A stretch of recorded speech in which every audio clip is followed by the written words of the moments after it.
전혀 상관없어 보이는 세 가지 이야기가 있습니다. 한 재벌가의 세 개의 이혼 소송, 여러분의 장바구니 물가, 그리고 최근 정치사의 한 섬뜩한 순간. 이 세 가지가 어떻게 하나의 실로 연결되는지 오늘 한번 파헤쳐 보겠습니다.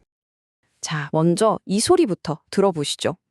비상계엄을 선포합니다. 이건 실제로 대한민국에서 울려 퍼졌던 충격적인 모의 방송이었습니다.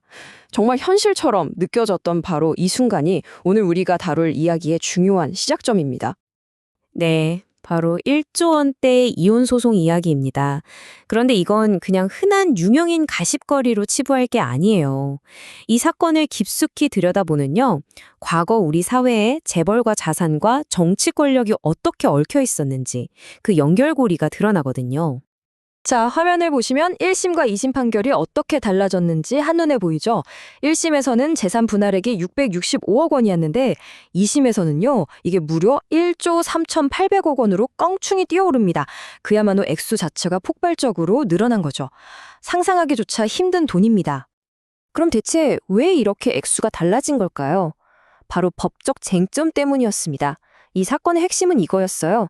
SK그룹의 엄청난 성장이 과연 회장 개인이 원래부터 가지고 있던, 그러니까 법적으로 특유재산이라고 부르는 돈으로 이뤄낸 것이냐, 아니면 그 뒤에 뭔가 다른 게 있었느냐, 바로 장인이었던 노태우 전 대통령의 정치비자금이 그 시작 아니었냐 하는 거죠.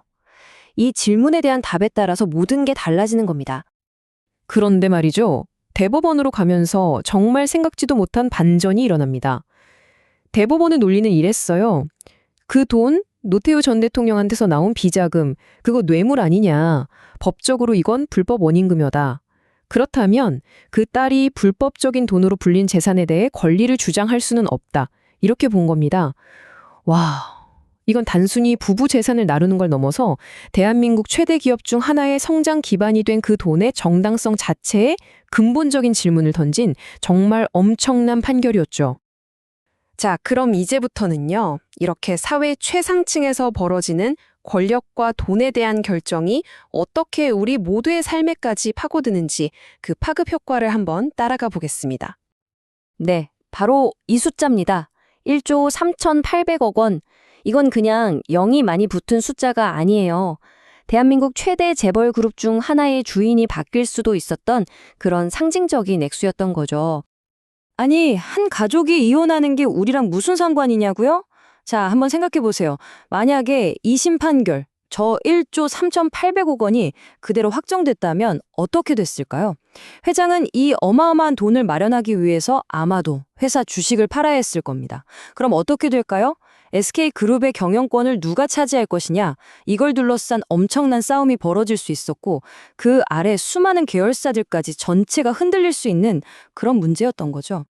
이런 재벌가의 이야기뿐만이 아닙니다. 정치 권력이 우리 지갑에 직접적으로 영향을 미치는 방식은 또 있죠. 바로 정부의 경제 정책입니다.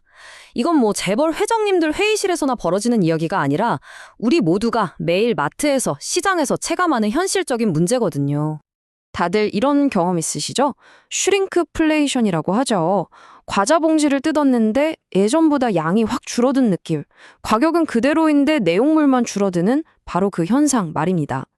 이건 사실 보이지 않는 곳에서 내려진 경제적 결정들이 우리 일상에 얼마나 직접적인 영향을 미치는지를 보여주는 아주 작은 하지만 확실한 예시라고 할 수 있겠습니다.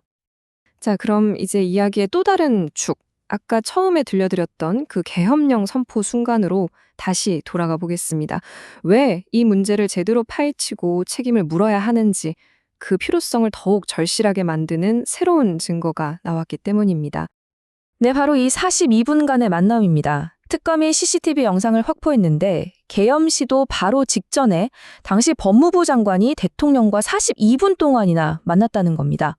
이 사실 하나만으로도 과연 누가 무엇을 언제까지 알고 있었는가에 대한 아주 심각한 의문이 제기될 수밖에 없죠. 이렇게 민주주의의 근간을 흔들려는 시도가 있었는데 만약 여기에 대해 제대로 책임을 묻지 않고 그냥 넘어간다면 어떤 일이 벌어질까요?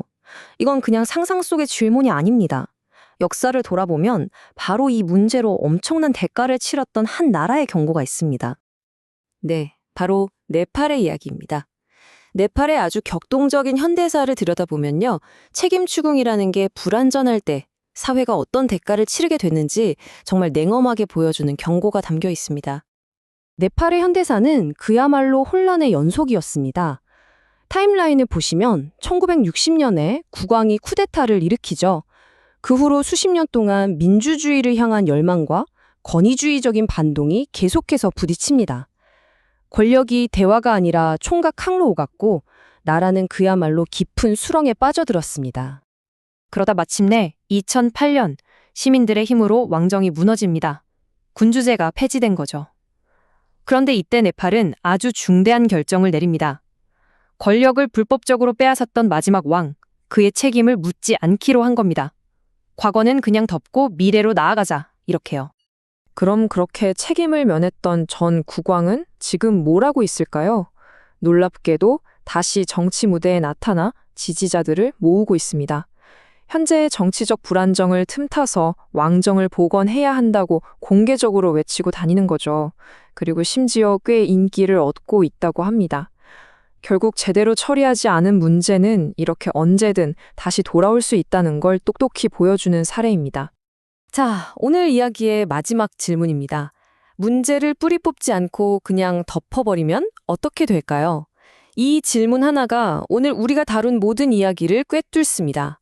SK 사건에서 드러난 불법 자금의 문제, 우리 모두가 피부로 느끼는 경제적 압박, 그리고 아직 진상규명이 다 끝나지 않은 계엄 시도까지.